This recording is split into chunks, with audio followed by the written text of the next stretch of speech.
Just a few more days. Ating mga pinaghahandaan. Sabi nga nila that the Philippines celebrates the longest Christmas. Pero because of what's happening, para daw hindi masyadong masaya ang selebrasyon. Pero tanda po natin mga kapatid, ano ba talaga ang kahulugan ng Pasko? Nagbabago ba ito dahil sa pagbabago ng panahon? Nagbabago ba ito kung tayo ay maraming handa o hindi? So with all of the preparations, I pray na maalala natin ang dahilan bakit siya naparito. At alam po natin, ang pagdating ng tagapagligtas, ang pinakadakilang naganap sa kasaysayan, sapagkat ang Diyos ay dumating sa mundo bilang tao. The coming of the Savior is the greatest event in all of history as God came to the world as man. At dito po natin makikita ang malaking kaibahan sa gitna ng kadiliman ng mundo. Dahil sa kasalanan, dumating siya sa atin para magbigay ng pag-asa. Kaya kung paano nagkaroon ng malaking pag-asa ang mga taong nakarinig ng mensahe noon sa kanyang pagdating, sana dala-dala pa rin natin yan kahit lumipas na ang matagal na panahon. At ang advantage natin, alam natin, totoong dumating siya. At sana meron din tayong pananabik na isang araw, kakatagpuin tayo ng Panginoon face to face sa kanyang piling magpakailanman. So ang talata po natin tatalakayin sa umagang ito, marahil na hindi siya ganoong kapamilyar, katulad ng mga na-encounter natin sa gospel accounts, o marahil even in the book of Isaiah, or even in Genesis. Pero alam natin dahil ito ay salita ng Diyos, ito po ay totoo. At isang bagay na dapat nating pag-isipan. Samahan niyo po ako sa Numbers, chapter 24, verse number 17. Numbers chapter 24, verse number 17. Where the Bible says, I shall see him, but not now. I shall behold him, but not nigh. There shall come a star out of Jacob, and a scepter shall rise out of Israel, and shall smite the corners of Moab, and destroy all the children of Shem. Sa Pilipino, aking makikita siya, ngunit hindi ngayon. Aking mapagmamasdan siya, ngunit hindi sa malapit. Lalabas ang isang bituin sa Jacob, at may isang setro na lilitaw sa Israel, at sasaktan ang mga sulok ng Moab, at lilipulin ang lahat ng mga anak ng kabuluhan. So we've entitled this as The Star and the Scepter of Israel. Ang bituin at ang setro ng Israel. Let's commit this time to the Lord. Almighty Father, we worship and adore you, and we bow down before you, rejoicing for what you have done and what you are continually doing in our lives. Purihin po ang inyong pangalan sapagkat sa inyong dakilang pag-ibig sa amin at sa inyong makapangyarihan plano na kayo ay dumating para sa aming katubusan. It is our prayer that you would help us once again to appreciate this great truth, at lalong-lalo na aming puso ay matuon sa inyo, ang aming pagtanaw at pananampalataya ay lalong lumalim sa inyo, at lalo kaming maging pasalamatin, at ang aming buhay ay lalo naming naisin na inyong gamitin para sa inyong kaluwalhatian. Pagpalain niyo po ang inyong mga salita, at gabayin niyo po ako sa mga salitang mababanggit upang ito po ay maging kalulog-lugod sa inyo. Sa pangalan ng aming Panginoon sa Kristo, ito po ang dalangin. Amen. Now, Numbers 24:17 is a quite interesting verse. Bakit ko nasabing medyo interesante ang talatang ito? Kasi kung titingnan nyo, sino ang nagsabi ng talatang ito, medyo magugulat kayo. Ito po ay sinabi ng isang propetang bayaran, a hireling prophet. At narinig nyo na ang pangalan ni Balaam. Siya po yung isang propeta na sinubukang manghula At inupahan siya ng isang kaaway na hari, isang Moabite king by the name of Balak, para sumpain ang bayan ng Diyos, ang bansang Israel. At dahil na may ibabayad sa kanyang malaki, sinubukan niya ngayon na gawing sumpain ang bayan ng Diyos. Pero hindi niya magawa sapagkat hindi binibigay ng Diyos ang mga salita sa kanya. At ito, sa gitna ng kanyang pagtataka, at later on, pag binasa niya ang kwento, nagbigay siya ng isang masamang suhestyon na nagpabagsak sa bansang Israel para hatulan sila ng Diyos. But that would come later. Pero sa panahon ito, gagamitin siya ng Diyos para ideklara ang salita ng Diyos. Siya mismo ang magsasabi sa pinakadakilang magaganap ayon sa napakatalinong plano ng Diyos. Kaya dito pa lang sa simulang ito, makikita na natin agad ang ilang mga bagay. Unang-una, God's sovereignty in controlling all things. Ang Diyos ang nakapangyari sa lahat ng nagaganap. Walang bagay na nagaganap na hindi kontrolado ng Diyos. Siya pa rin ang hari. Pangalawa, God's word can never be stopped. He will fulfill His promise. Hindi pwedeng pigilan ang salita ng Diyos dahil tutuparin niya ang pangako kanyang sinabi. Hindi pwedeng magsinungaling ang Diyos. At pangatlo, kahit ang kaaway, hindi kayang pigilan ang pagdating ng Mesiyas. Even the enemy could not stop the coming of the Messiah. Kaya sa mga bagay na ito, gagamitin ng Diyos ang pagkakataon to para magbigay ng pag-asa sa kanyang bayan. At sana ito rin ang pag-asa na meron tayo. Kaya pag tinignan natin ang talatang ito, in this very, very short passage, we can see at least 3 points. Anong tatlong bagay na yon? Una, beholding the Messiah. Secondly, the light of the Messiah. And thirdly, the rule of the Messiah. Ang pagtingin sa Mesiyas, ang liwanag ng Mesiyas, at ang pamumuno ng Mesiyas. Una, tingnan natin the first one. Beholding the Messiah. Sabi nung sa talata, I shall see Him, but not now. I shall behold Him, but not nigh or near. Maraming mga Hudyo, nung binanggit ng Panginoon simula Genesis at sa mga iba't ibang aklat sa Old Testament, ang pagdating ng Mesiyas, hinintay nila ito. At marahil para sa kanila, pwedeng abutin ng matagal na panahon. Hindi nila alam kung kailan tutuparin ng Diyos ang pangako. And so, they were looking forward to His coming. Tayo naman, we are looking back. Naganap na eh. Tinitignan natin ang totoong nangyari. Pero sana, sa mga umasa noon, at ito ang kanilang expectation, kailan kaya siya darating? At isipin nyo, kung merong isang babaeng Hudyo na nagbubuntis, siya na kaya yung pinagliligo, pinagbubuntis ko?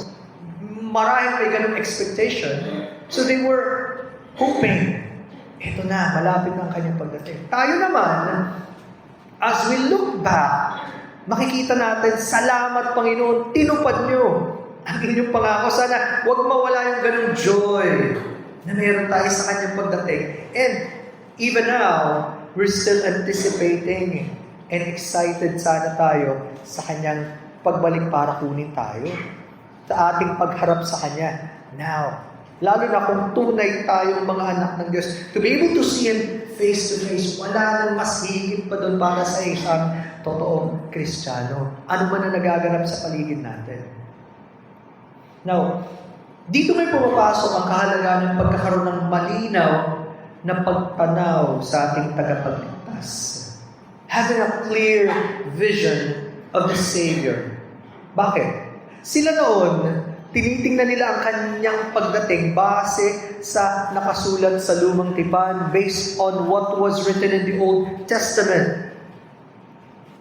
It was like a gradual revelation. Kaya nga, sa theology, may tinatawag tayong progressive revelation. Nung binigay si Genesis, hindi agad inilahad ang lahat until may mga detalye na ibinigay in some books like Isaiah and the prophecy of the prophets. And then later, yung fulfillment sa New Testament. Unti-unti, nagbigay ang Diyos ng detalye. Now we have the whole counsel of God. Nasa atin na ang buong kapahayagan ng Diyos. Ano pa ba ang magiging hadlang para mas makita natin at mas makilala ang ating tagapagligtas ng buo? Binigay na sa atin.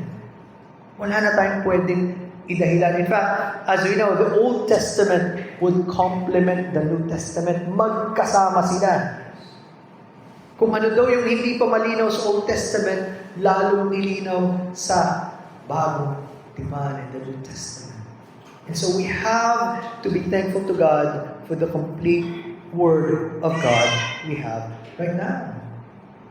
Kaya, ang isang malaking kagalakan, pwede siyang maging totoo at realidad sa buhay natin. It can be so close and so real to us.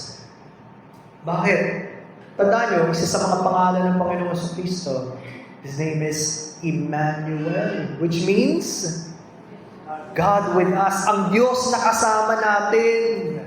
Talagang ang Diyos dumating para samahan tayo. At tinupad niya through the person of the Lord Jesus Christ. At ngayon, nasa atin ang banal na Espiritu. At ang banal na Espiritu ang nagpapahayag sa atin sino ang Panginoong Kristo, gaano natin siya kailangan para mas maunawaan natin. In fact, if you remember John chapter 16, verses 13 and 14, maliwanag yan John 16, 13 and 14. Sabi doon, however, when He, the Spirit of truth, has come, He will guide you into all truth. For He will not speak on His own authority, but whatever He hears, He will speak. And He will tell you things to come. He will glorify me, for He will take of what is mine and declare it to you. Ang katungkulan ng banal na Espiritu para ipaunawa sa atin sino tayo, para tayo ay i-convict sa kasalanan, para ipahayag ang salita ng Diyos, at ang Panginoong Kristo para magningning siya sa ating pagtanaw. Kaya binabanggit ko nga rin kanina sa moment, napakalaking kakulangan kapag hindi tayo napupuspos ng Espiritu ng Diyos. Kapag di natin nararanasan ang kanyang pagkilos, bakit? Maraming bagay na hindi natin maintindihan sa salita ng Diyos. At di natin makikilala ng mas malalim sino ang Diyos at ang tagapagligtas. Pero napakasarap kapag naranasan mo ang realidad ng kanyang pagkilos. So pwede siyang maging malapit at personal sa atin ngayon. Pero on the other hand, meron ding babala. At ang babala ay para sa lahat ng mga kagaya ni Balaam. This is a warning to all who are like Balaam. Bakit? Posible ba na naririnig mo ang salita ng Diyos sa iyong mga tenga, pero walang dating? Posible ba? Yes.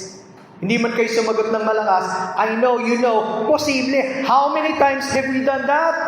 Na parang wala lang ang salita ng Diyos, hindi dumadating sa ating puso kasi hindi naman tayo talagang nakikinig. It is just another activity. Pwede rin ba, habang naririnig tayo ngayon, pwedeng naisip mo ang Diyos, kaya ka nga pumunta sa simbahan Pero during the moment we are singing, during the moment we are praying, and during the moment we are studying His Word, parang hindi ang Diyos ang katagpo mo. Because mas mahalaga pa sa yung nakikita mo sa yung cellphone, mas mahalaga pa yung katabi mo, mas mahalaga pa yung iniisip mo mamaya. Posible ba yon? Napaka-posible. It can happen to anyone. Tanong, kilala ba ni Balaam ang Diyos? Or did Balaam know God? Yes or no? Oo naman. Alam niya, he was conscious that there is a God. In fact, siya na rin ang umamin, kahit anong gawin ko, hindi ko pwedeng baguhin ang salita ng Diyos. Alam niya na may Diyos. Pero lahat yan, intelektual, hanggang isip lang. Walang pagbabago na naganap sa kanyang buhay. Ni wala nga siyang pagkatakot at panginginig sa harapan ng Diyos para subukang baliin ang salita ng Diyos. Bagamat hindi siya pinahintulutan ng Diyos, pero hindi nangangahulugan na talagang pinahalagahan niya ang Diyos. And how many Balaams do we have right now? Kaya nga sinulat ni Matthew Henry, a man may be full of the knowledge of God, yet utterly destitute of the grace of God. Pwede daw ang isang tao punong-puno ng pagkaalam ng impormasyon patungkol sa Diyos, pero walang biyaya ng Diyos sa kanyang puso. Lumalaki ang ulo sa dami ng alam, pero walang nararamdamang biyaya at kapangyarihan ng Diyos sa kanyang buhay. How many people are like that? And this is also a reminder to me, it's very, very possible to read the Word of God and to even preach or teach the Word of God. Walang dating! Simply because it's just an activity. And how much easier to sit there and to listen, never open the Bible, never think about God, at wala kang pakialam kung ano ang Diyos o sino ang Diyos, anong sinasabi ng Diyos. It is a very, very dangerous thing. Kung nangyari sa isang supposed to be propeta ng Diyos, tagapagsalita na ng Diyos yan. Hindi kaya pwedeng mangyari sa atin? Napaka-posible. Alam natin ang sagot, mga kapatid. Pwede rin ba ng isang tao ginagalang niya ang Diyos, mataas ang pagtingin niya sa Diyos, pero malayo ang puso niya sa Diyos? Posible ba yan? Oo. Daming ganon. Ay nako, ang Diyos ang pinakamakapangyarihan sa lahat. Ang Diyos ang palagi kong tinatawagan. Pero ang lamig-lamig ng puso. Mas maraming bagay ang inuuna kaysa sa Diyos. Ang sahalan ng puso natin. It is actually between us and the Lord. Once again, Matthew Henry says, regarding Balaam, he calls God the Most High and the Almighty. No man could seem to express a greater respect to God. Pag sa unang tingin, habang mapapakinggan mo si Balaam, habang tinatawag ng Diyos na pinakamataas, pinakamakapangyarihan, parang wala ng tao na mas higit pa pagdating sa paggalang sa Diyos. But he had no true fear of Him, love to Him, nor faith in Him.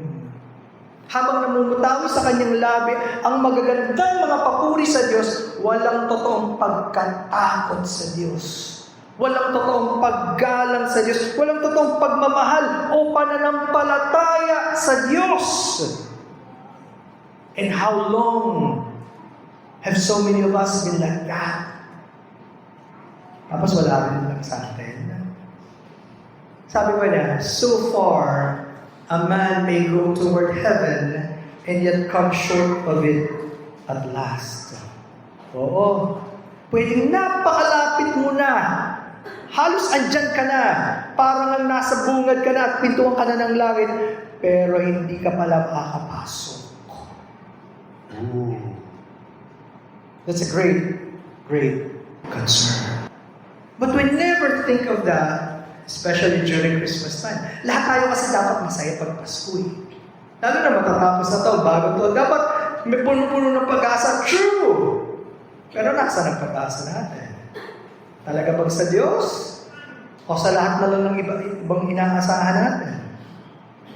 Napakaposible ba na nakikita ng marami si Kristo sa Pasko, pero bahagi lang siya ng taon-taong tradisyon?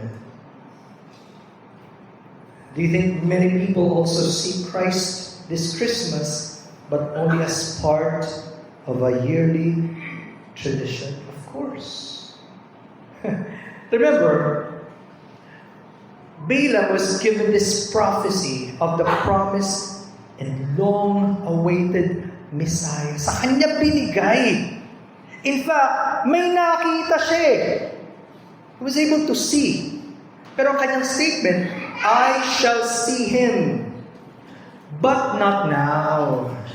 I shall behold him, but not nigh. Oo, makikita ko siya, hindi lang ngayon. Mamamasdan ko siya, pero hindi malapit. Walang realidad. Naintindihan nyo?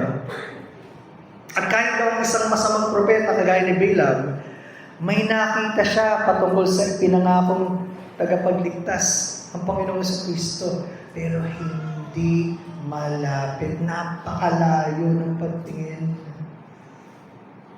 At ibang-iba ito sa karanasan ni Job. Kilala niyo si Job. Isang taong may takot sa Diyos, dumaan sa pinakamatinding pagsubok. May pagkakataon parang kinwestiyon pa nga ni Diyos, ba't pa ako nabuhay? Kinwestiyon ni Job, ba't pa ako nabuhay? Nagtatanong siya sa Diyos hindi niya na makayanan yung bigat. Pero merong pagkakaiba, bakit kilala ni Job ang kanyang tagapagligtas. In fact, sabi sa Job 19:25 to 27, Job 19:25 to 27, for I know that my Redeemer lives, and he shall stand at last on the earth. And after my skin is destroyed, this I know, that in my flesh I shall see God, whom I shall see for myself, and my eyes shall behold, and not another. How my heart yearns within me. Sa gitna ng lahat ng ito, ng mga dinadanas kong kahirapan, alam ko, buhay ang aking tagapagligtas. Kahit mamatay pa ako, kahit mabulok ang aking katawan, pero makakasama ko siya. Makikita ko ang Diyos. Makikita ko siya ng mukhaan. What a great hope. Kaya siya nanapit. And that is the only reason why we can continue as Christians in this world. Yung bang pinag-usapan nga namin kanina in Sunday School, papaano tinulungan ng Diyos, ginabayan ng Diyos kay Elijah, who was a mighty prophet of God, na handa ng sumuko. Hinihingan niya sa Diyos sa patay siya. Paano siya tinulungan ng Diyos? Yun lang ang pwede natin maging pag-asa kung meron tayong totoong relasyon sa tagapagligtas at hindi fake yung ating kiniklaim na Kristiyano tayo, pero hindi pala. Matagal na akong tagasunod. Yung pala hindi. Yung realidad niya sa buhay natin ang magbibigay sa atin ng pag-asa. Pero pwede natin itanong, sa dinadala namin ng tao, bakit ito pang si Balaam na isang hired prophet, bayaran, ang gagamitin ng Diyos para sa napakagandang mensahe ito? Well, una, siyempre, para ipakita ng Diyos, siya ang bahala, siya ang sovereign, siya nagpaplano ng lahat. Hindi natin kontrolado yun. Yun ang bahagi sa makapangyarihang plano ng Diyos at sa karunungan ng Diyos. Walang pwede mag-question. Pero pangalawa, yung kagandahan ng mensahe ay hindi nababago ng kasamaan ng mensahero. Diba? Minsan, totoo naman sa atin yan, meron tayong reputasyon na kailangan ingatan. At tama naman yun sa mga Christians, dapat magliwanag tayo sa mas mundo. Kaya lang, hindi nakabase sa nagsasalita o nagsasabi yung katotohanan ng mensahe, lalo na kung ito ay ang pagdating ng Diyos at ang makapangyarihang pagkilos ng Diyos. Hindi sa Kanya nakasalalay. Nakasalalay dun sa darating. At alam natin dumating na. Sabi nga ni John Shaw, a blind man may bear a torch in his hand, whereby others may receive benefit, though himself receive none. So here, okay niyo yung illustration? Ang isang bulag na tao, pwedeng may dala-dala daw siyang sulong, at hindi niya nakikita yung liwanag, pero ibig sabihin, walang liwanag. At ganun din sa pagkakataon. Kahit masama yung nagbibigay ng balita, hindi na bago ang katotohanan na dakila yung darating na Mesiyas. Kaya minsan natatakot tayo. Kung ako Kristiyano, tapos hindi ako palaging nakasunod sa Diyos, gagamitin pa ba niya ako para sabihin sa iba ang mabuting balita ng kaligtasan?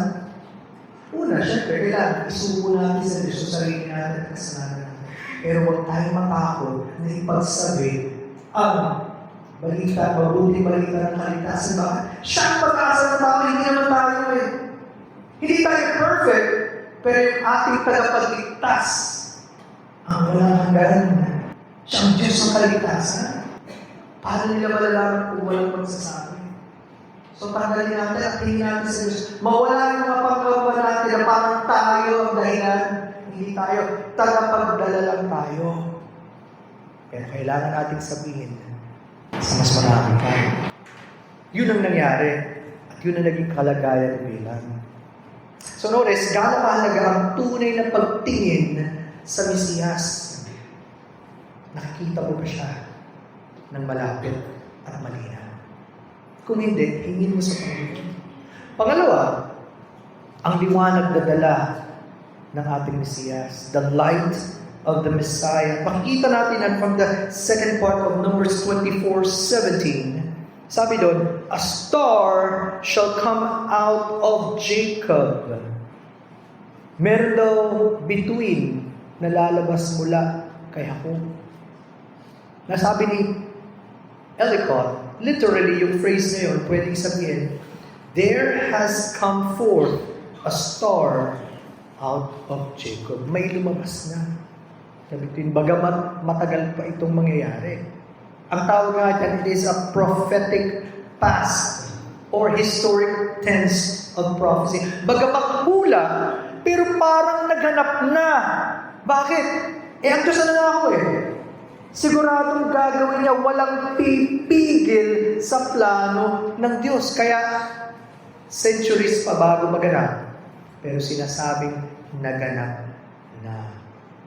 At bakit tamang-tamang imagery yung ginamit na star or between? Kasi daw ginagamit yan kahit sa mga hari, sa mga kilala at ginagaling ng mga tao. Lalo na kung ang darating ay walang katulad kundi yung Messiah. At ikinabit dyan, later on makikita natin yung scepter, yung hawak-hawak ng hari. It can only mean our Savior, the Lord Jesus Christ. Wala nang iba. Siya lang yun. Tanda natin, ang pagdating ng Panginoong Kristo ay nagdala at patuloy nagdadala ng liwanag sa madilim na sanlibutan ito.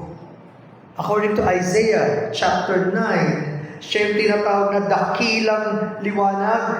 And in verse number 2, Isaiah 9:2, the people walked in darkness have seen a great light. Those who dwelt in the land of the shadow of death, upon them a light has shined. Tingnan niyo yun. At gaya na ang tao nasa kadiliman, hindi niya alam na nasa kadiliman siya. Dahil sa kasalanan, normal ang buhay. Pero dumating siya bilang liwanag at doon mo palang malalaman, ang laki-laki pa na nang hindi ko alam. Ang dami ko palang hindi alam sa Diyos. Ang layo-layo ko pala sa Diyos kapag dumating siya sa buhay mo bilang liwanag. Sipin mo nga daw ang kalagayan. Halimbawa, kung may mga tao na matagal nang nabubuhay sa loob ng kuweba, in a cave. Diba? Cave dwellers. For the longest time, they think, okay naman sila sa kuwebe. Kasi may konting liwanag, medyo masikip, pero ayos na sila. Hanggang isang araw may lumabas. At sabi na, teka, may mas malaki pa palang mundo. At meron palang tinatawag na araw. Hindi natin alam ito. Pero masyado na tayo nakontento dyan. Palagay nyo, hindi ba na-excite yung marami? Ang dami pa natin hindi alam. Doon palang magsisimula na maintindihan nila, ang laki pala ng kaibahan ng liwanag at dilim. And that's the exact condition of people who do not know the Lord. Sa normal na kalagayan, ganyan maraming tao. Anong iisip? Buhay, pamilya, pag-aaral, karir, hanggang mamatay. Yun na yun. Walang liwanag. Pero pag lumaki ang liwanag ng Panginoon, napakalaking kaibahan. Yun ang ating tagapagligtas. At salamat kung dumating siya sa buhay mo at sa buhay ko. Siya ang gumawa ng pinakamalaking pagkakaiba at patuloy gumagawa sa atin. Hindi ba ang Panginoon din na nagsabi in John 8:12, sabi niya in John 8:12, I am the light of the world. He that followeth me shall not walk in darkness, but shall have the light of life. Dahil daw siya ang liwanag ng buhay, sino mang sumusunod sa Kanya, hindi na mabubuhay sa kadiliman, pero may liwanag ng buhay. Your life will never be the same. Hindi na pareho ng dati. Dumating na siya bilang liwanag. Ang tanong, gaya na sinasabi sa Thessalonians, talaga bang tayo ay anak ng liwanag? O bumabalik pa rin tayo sa kadiliman? Isa ka lang sa dalawa, kapatid. Hindi pwedeng maghalo yung dilim at liwanag. Isa lang ang pwedeng manaig dyan. Sana ang liwanag ng Panginoon ay nasa atin. Kaya hindi kayo magtataka, di ba? During the birth of the Lord Jesus Christ, at habang siya ay lumalaki, ang ginamit ng Diyos bilang gabay sa mga matatalino mga tao, the wise men, tandaan nyo, hindi mga ari yan. They were called as wise men. Ang term nga daw sa Greek, magoi, which means magi, or astrologers, pinag-aaralan nila yung mga bituin, yung kalawakan, ano mga nangyayari sa planeta. Pero ang mga matatalinong tao ito, kinabayan sila ng bituin. May imagine nyo, gumagalaw yung bituin para gabayan sila. Saka naman nakakita ng ganon. Eksakto sa lugar kung saan siya. Nung malapit na, dumating sila sa palasyo ni Herod at nagtanong, sabi sa Matthew 2:2, where is he who has been born King of the Jews? For we have seen his star in the east and have come to worship him. Bakit sila naging matalino? Hindi lang dahil sa nag-aaral sila.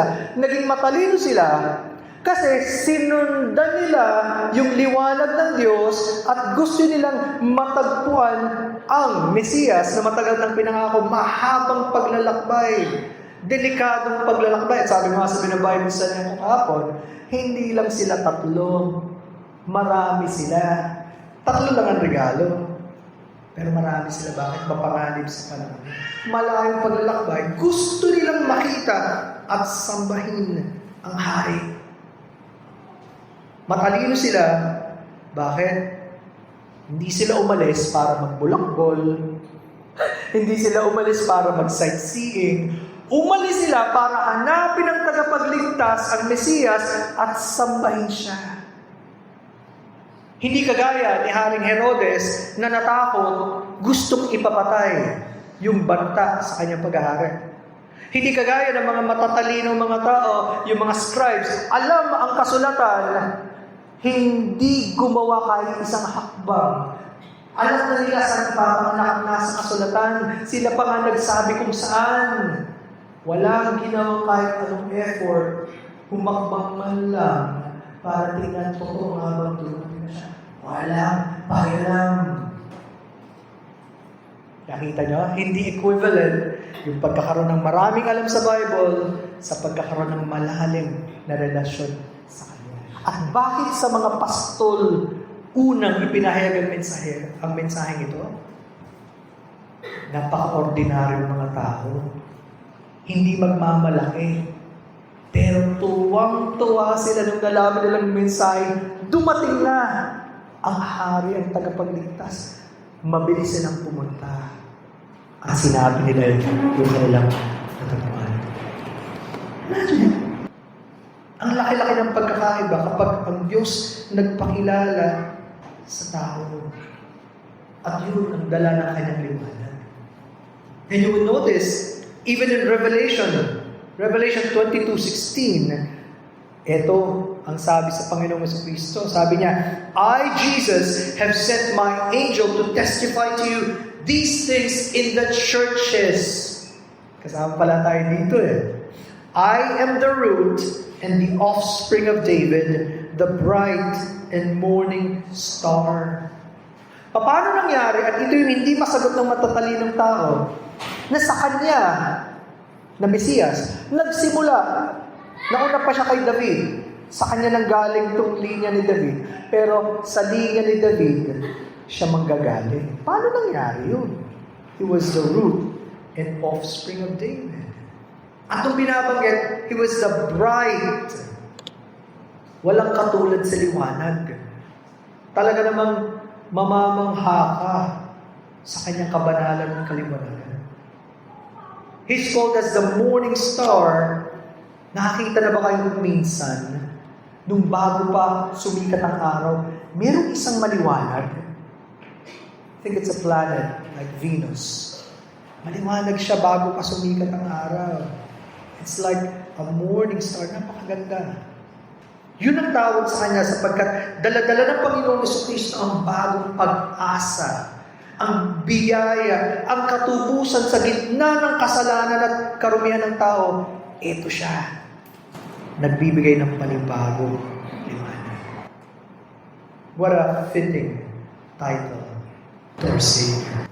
So tingnan nyo gaano kahalaga ang totoong pagtingin sa Panginoon, ang liwanag na dala niya, at pangatlo, you would notice the rule of the Messiah. Ito yung third part of Numbers 24:17. Sabi doon, a scepter shall rise out of Israel. Again, ang mahawak ng sceptro ay yung hari. At dahil nasa kanyang sceptro, siya ang tunay na dapat kilalanin hari. In fact, do you know, even si Jacob, ginamit ng Diyos to become a prophet. Hinulaan niya ang magaganap sa mga anak niya. At isa sa binanggit niya in Genesis 49, specifically verse number 10, is about Judah.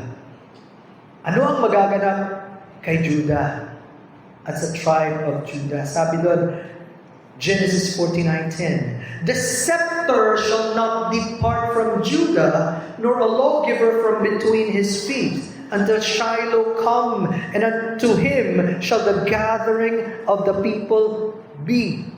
Palaging magkakaroon ng mamumuno at tagapaghukom sa tribo ng Judah hanggang dumating ang ipinangako binhi, ang Mesiyas, sa tinatawag na Shiloh. Hanggang siyang dumating dahil siya na ang totoong hari at taga-panguna. Which I think also speaks about isa sa atin. Bawat isa sa atin may naghahari-harihan sa puso natin. Either sarili natin or someone else is controlling us. Meron. Hanggang dumating siya bilang hari ng buhay natin, mawawala na yung ating allegiance sa kaaway, sa kasalanan, sa mga maraming bagay. Siya na lang ang aking Panginoon at tagapagligtas. Siya ay totoong hari at isa sa mga binanggit sa kanya na title ang pagiging hari. In fact, Psalm 2, verses 6 to 8, binabanggit ng Diyos ang kanyang pagtatalaga sa Mesiyas bilang kanyang hari sa kanyang bundok ng Zion. Psalm 2, 6 to 8, sabi ng Diyos, "Yet I have set my King on my holy hill of Zion. I will declare the decree. The Lord has said to me, you are my son. Today I have begotten you. Ask of me, and I will give you the nations for your inheritance, and the ends of the earth for your possession." Wala nang iba kundi ang anak ng Diyos, ang hari, ang Panginoong Jesucristo. And how can we ever forget Isaiah 9:6? Ano binabanggit doon? Isaiah 9:6 and 7. "For unto us a child is born, unto us a son is given, and the government shall be upon his shoulder, and his name shall be called Wonderful, Counselor, the Mighty God, the Everlasting Father, the Prince of Peace." May katulad ba siya? Wala siyang katulad. "Of the increase of his government and peace, there shall be no end. Upon the throne of David and upon his kingdom, to order it and to establish it with judgment and with justice from henceforth, even forever. The zeal of the Lord of hosts will perform this." Kita nyo? Sigurado magaganap. Ang Diyos mismo ang gaganap. Andun yung init ng Diyos sa kanyang zeal to perform what He has promised. Alam nyo, kahit yung bansang Israel, tatandaan niyo yung tinatawag nilang palaspas. Pagdating ng Panginoon sa Jerusalem, nakasakay siya ng donkey, pero pinuri siya ng mga tao at sinabing dumating na ang hari. In fact, that was prophesied in Zechariah 9:9. "Rejoice greatly, O daughter of Zion. Shout, O daughter of Jerusalem. Behold, your king is coming to you. He is just and having salvation, lowly and riding on a donkey, a colt, the foal of the donkey." Saan kayo nakakita ng hari? Nasasakay sa ordinaryong sasakyan na mahirap. Hindi siya sumakay sa kabayo na sinasakay ng mga hari at prinsipe. Sumakay siya sa donkey. Yung pagpapakumbaba ng ating Panginoon. And you know what? Ba't kailangan niya magpakumbaba? Ba't kailangan niya iwanan yung kayamanan sa langit na sinasama siya ng mga anghel at lahat ng naroon para bumaba, magkatawang tao, maging sanggol, lumaki ng normal na tao, wala na daw makita kahit anong kaibang physically. Kaya hindi nila kilala siya na tagapagligtas. Lalo yung mga kapatid niya, hindi sila naniwala eh. Nakita nila po, ordinary lang siya. Pero ba't iniwanan yun? And eventually, ibigay ang kanyang buhay na parang kriminal. Why? Kasi siya lang pwedeng tumupad ng pangako ng Diyos na magliligtas sa ating kasalanan. What a great Savior we have. Wala nang mas dadakila pa sa ating Panginoon, sa ating tagapagligtas. Kaya nga tama sabi sa Revelation 19:16, "And He has on His robe and on His thigh a name written, King of Kings and Lord of Lords." Kaya dumating siya bilang tagapagligtas, pero huwag mo siyang babaliwalain sapagkat siya ay hari. Kaya, ang sino mang hindi kumikilala sa kanya bilang tagapagligtas, mararanasan nila ang paghatol niya bilang hari. Masarap kung ngayon pa lang, isuko na natin ang buhay natin sa kanya.